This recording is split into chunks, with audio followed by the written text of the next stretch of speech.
Welcome to YPO GenieCast. Pleased to introduce Ashif Mawji, who is the president of Trust Science. Trust Science helps determine trust levels using science for people, business, locations, and more. Previously, Ashif led Upside Software, a global contract management software leader used in 180 countries. Ashif was awarded the 2002 Ernst & Young Prairie's Entrepreneur of the Year Award. He served on several boards, including the Stollery Children's Hospital Foundation, Edmonton's Oilers Community Foundation, and he was also named a Crown Fellow in the class of 2015. So, hi there. With that, if we're ready, thank I'd like you, to Nicole. pass this to Ashif. Thanks very much, Nicole. And just one heads up to the group. You're going to get a 25-minute presentation that's going to be followed by Q&A. You can enter your questions into the chat box at the bottom of your screen. And now I will pass it to Ashif. Great. Thank you, Nicole, and thank you all for joining today. I'm just going to share my PowerPoint now so you can see it. Perfect. So again, welcome to YPO Innovation Week. Today I'm going to talk about just a few things. So my presentation's roughly about 20 to 25 minutes and leaving a lot of time for Q&A. I know typically in YPO discussions, that's what we look forward to. So, and I'm sure you don't want to hear me speak the whole time. So I'll go through our why, a little bit about Trust Science, our innovation journey, challenges and lessons learned, and then we'll open it up for a Q&A. So with that, why did we form Trust Science? You know, the long and short of it is we've all been in businesses, whether it's through partnerships or through ourselves or hired people. And, you know, initially when you get into a partnership, everything's great. And then sometimes you find, you know, later on, you learn some things that you hadn't learned before. And you say, well, if I'd only known. And the same thing with hires. And you know, same with myself and my two co-founders. We had similar experiences, and we thought, you know, isn't there a way to measure trust? We all have a gut feeling, but is there a scientific way to measure that trust? So we started exploring that, and we looked at, you know, different studies that had been done, different science behind it, research papers, and so forth. And we figured out that trust is really based a lot on when somebody says something and they actually do it. And so how do you measure that? How do you measure, you know, how benevolent somebody is, or how, you know, they are in terms of credibility or integrity? And so we started coming up with different formulas. We started looking at things around your social network. So, you know, a person as to how connected they are, who are they connected with? What I found is when if a good friend of mine that I trust with going to restaurants and, you know, a foodie, if you will, if he or she tells me you should go to this restaurant, no matter what the Yelp ratings say, I will go to that restaurant because I trust that individual. So who you're connected with has a big impact on trust. And so the other things I found too, and my co-founders found too, is that sometimes we make assumptions, and quite often it's the wrong assumptions. So are we quick to dismiss people because of some assumptions that we have? So imagine a world with full transparency. I mean, that's really what we all want, or most of us want. So what can we do to make that better? And that's how Trust Science was formed. So a little bit about it in terms of what it can do. So Trust Science, first of all, takes data from public data sources. So anything publicly available, we can bring into the system. So that could include your social media data. It could include data that we find on websites, on blogs, court data, articles, and so forth. So we bring all that in. We then analyze it. We go through a process for identity matching, because you might find articles on John Smith, but there are actually about 2 different John Smiths. So how do we know, which one is about John Smith, the person that we care about? So we go through that identity matching. Uh, and then we go through machine learning and AI, artificial intelligence. And we basically then categorize the data and come up with flags, so red flags and green flags. And then after all of that, we come up with a number. We've decided on a scale from 0 to 1,000, 1,000 obviously being very, very trustworthy. Uh, a Mother Teresa type of person would be in the 900s. Uh, and so that gives you a good benchmark. Basically, if you're over 600, you're doing pretty good. And then the higher you are, the better it is. So where can you use trust science? Well, you could use it for recruiting. We say it's never a replacement for anything, but it's a great add-on. So, you still go through your normal recruiting process, still go through reference checks and everything else. But this becomes something where you just type in somebody's name. They don't have to answer any questions or anything like that, and we'll go and find all the data. And it's just literally in minutes we can get that data. So you could spend hours and hours and hours searching on Google and trying to make heads and tails of something, or you could use our system, and for basically it's $5 or less to look up somebody. You can get a very comprehensive profile. You can use it in counterterrorism and security, obviously. Again, when you're monitoring people, it's a great way because it's all real time in terms of the monitoring. For classifieds or for the shared economy. So before you want to buy something from somebody on Craigslist, you can look them up. Or before you rent your house on Airbnb, you can look that person up. So those are some of the use cases. The biggest use case we found, though, is in the lending space. So when you look at lending, the traditional way is to look at credit score. Well, not everybody has a credit score, and not everybody has a great credit score.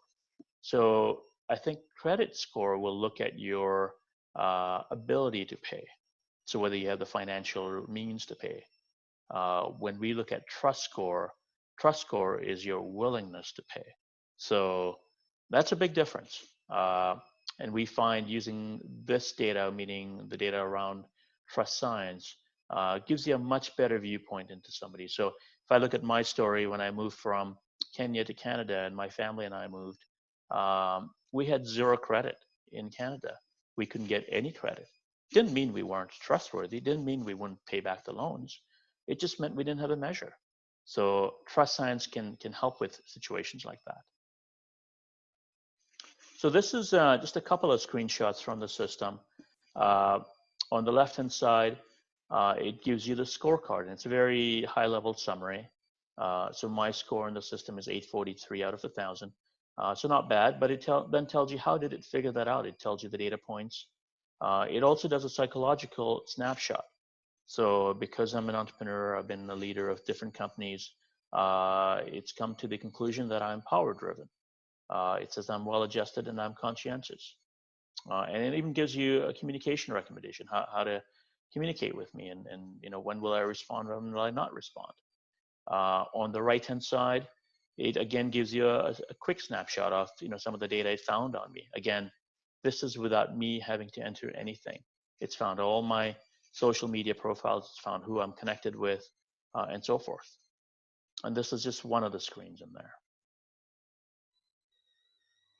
The next part here shows you who you're connected with. So again, if I'm looking at, in this case, Jacob, I can see who Jacob's connected with, and then I can mouse over and see the individual person and look at their profile. Also it tells me on Jacob, there's 4 green flags and 2 red flags. So I can again dive deeper into that. Red flags might be that there's some court records on him and so forth. So it gives you a complete profile of that person. So let me talk about our journey. So back in 2009 is when we had the idea. And, there's a million good ideas out there. So we thought, okay, well, let's just see, is this, first of all, something people would want? And, just talking to different YPOers, talking to different people, we found, a lot of skepticism saying, well, I don't think you can calculate trust. But it would be great if you could. So we knew that the need was there, but there wasn't really the confidence that a machine could do it. So we started doing some more market research. And then we found that it could be used in different verticals. Shared economy at that point was very new. Uh, I think there was sites like Kijiji and Craigslist. Uh, and so we thought, okay, well, that would be a good place to use something like this. Lending was a big one, recruiting, law enforcement, and so forth. So we found, okay, there are different verticals. Next thing we thought about is, okay, well, how do you protect something like this? Because if it catches on, it's going to be very relevant. So we started filing patents, knowing that patents will take, roughly 5 years to get granted after you go through all the different iterations and so forth. So happy to report right now we have 16 issued patents globally, uh, and several more pending. So late 2014, I'd say almost early 2015, we started code development. So up until that point, we had just built a very quick and dirty prototype, just to get market assessment. But really, the development started in late 2014, early 2015, and we came up with our first product. And like any other software innovation, you try and put in things that you think people want. So we did that, but we found very quickly that it was too complicated. There was a lot going on in there. So we scrapped that and we went again and built another build. We called it Build 2. And that did get better reception, a lot more interest. But again, we found that it probably was too much. We were trying to do too much in one application. So we regrouped and then we decided on a beta program where we would have customers, potential customers, go in and try it out. So we had a beta 1, a beta 2, and again, with each one, just reiterating. And then finally, in February of this year, we had a good sit down basically and said, okay, where can we focus? We're now finding too many verticals that are interested in this, but we can't be all things to everyone. So what's going to be our biggest bang for the buck? And lending was what we decided on. So now we have paid beta customers. These are customers that are paid a year in advance to use the software, and they're helping us. They're helping us make it better. They're giving us lessons learned, what they like, what they don't like in terms of the user interface. But more importantly, they're sharing with us their data because we want to get into the predictive game. We want to get into the game where, you can give us a set of people and we can tell you with, with a high level of confidence who you should lend to and who you shouldn't lend to. So through this journey, what have we learned really? How did we get better? First is hackathons, and you've heard this term, but we in the tech space, it's really important to iterate fast, and that doesn't mean you're building a commercially ready product. You get your team into a hackathon, you give them a couple of days, a weekend, typically filled with lots of Red Bull, lots of Coke Zero, lots of chips and all the junk food, and they all do different things that they are passionate about.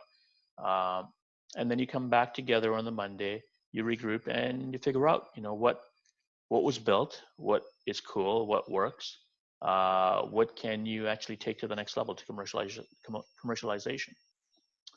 Next thing we found is build your business based on 10 years from now. And the reason I say that is because innovation moves quicker than you think it will. Things that we thought weren't going to be ready till 2018, we were able to do in 2016. And this was back in 2015. So, we thought something was out 3 years, we're able to do it in a year.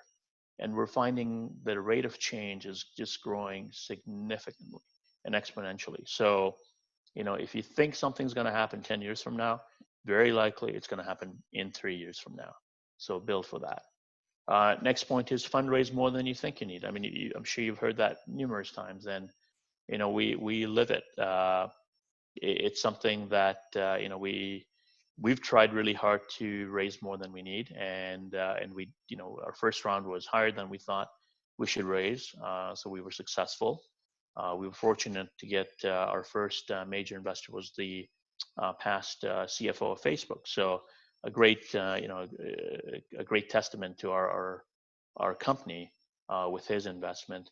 And now we're ready to raise another round. So we found that we'll need a lot more money to get to the next level. And finally, I still believe that if it isn't broken, break it, because somebody else will. Somebody else will make it better. So we're always pushing the envelope, even though when something in the product works really well, we have a team going at it from a different angle, saying, "Well, how do you make it better?"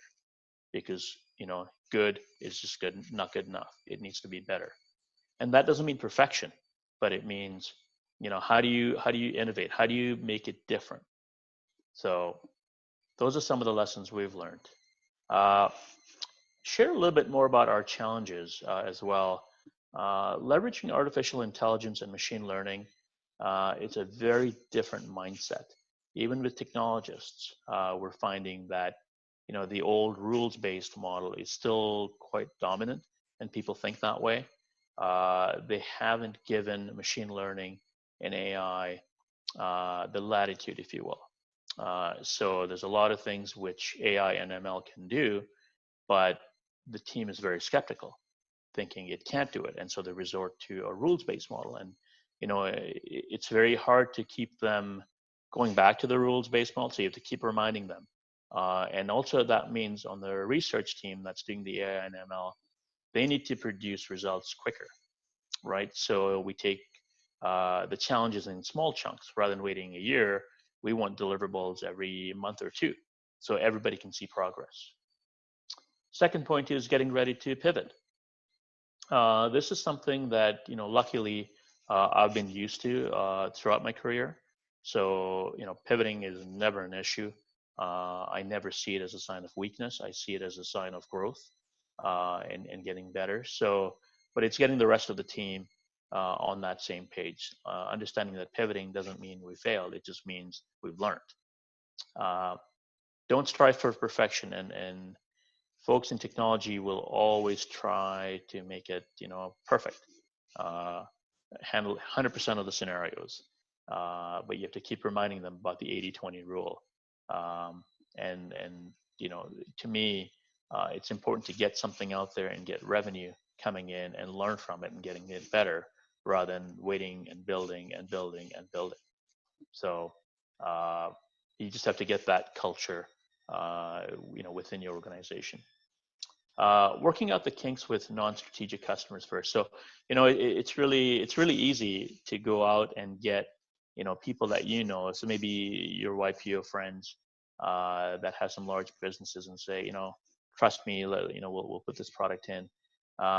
But they are your strategic customers, and if you fail, it's going to be very hard to earn their trust again.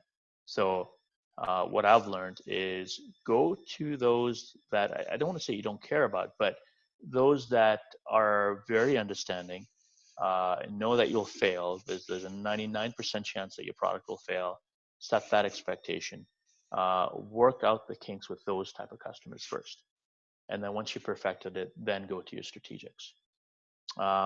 Next point is let your customers sell for you. Help them get excited about the technology. Help them see the value.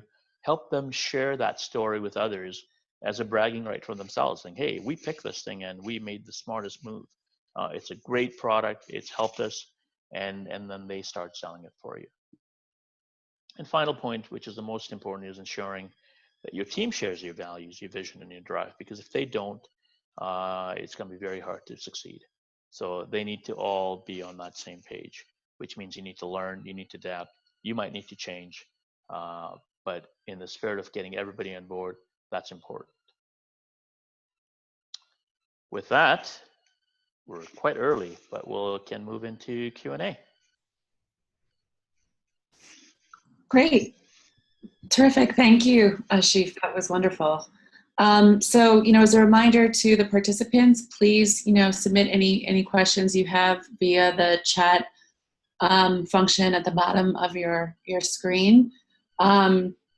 First question that we have is in regards to kind of how did you build a team of technologists and AI professionals? I've learned that that is like one of the hardest areas to recruit in. So can you talk about that and how you've put this together and built a team of such forward-thinking technologists? Sure. So kind of like, all of us serial entrepreneurs do, we'll go back in time and try and bring in the people that we worked with before that we trust. And so I did the same thing when building this team. The chief architect was somebody I'd worked with before, very successfully, and he was very quick to move on and come to our firm. With the AI folks, that's a new breed of people. Now we are lucky because we are in Edmonton, Alberta, where the University of Alberta, it's called the Alberta Innovates Center for Machine Learning, is ranked in the top 3 worldwide in AI and ML. So, these are graduates that are right here in Edmonton and would prefer to stay here in Edmonton as long as there's a great opportunity. So we're able to hire from there. And then we've supplemented. So we've gone to Seattle, we've gone to some other states in the US and hired from there as well. So the good thing is that in tech, as long as you don't force the people to move from where they like to call home, you're able to get them on board because you're doing something very exciting. So that's how we built our team. Great.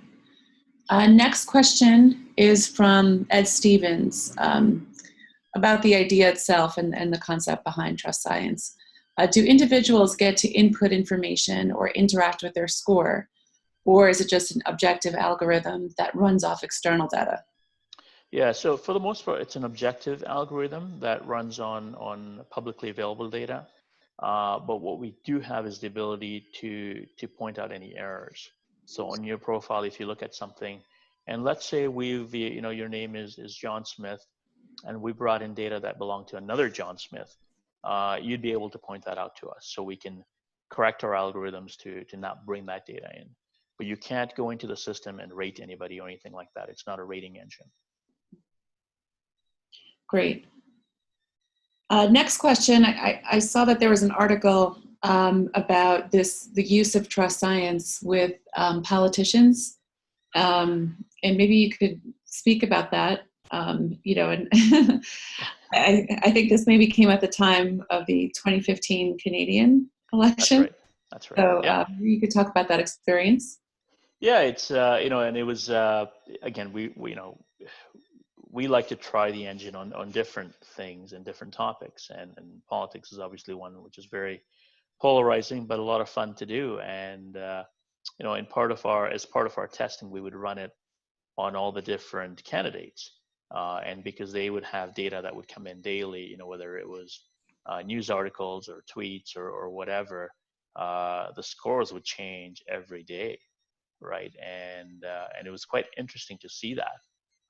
We also ran it, when the U.S. elections were happening, and similar results. We would get a wide range of scores, especially between Donald Trump and Hillary Clinton. So it was very, very interesting.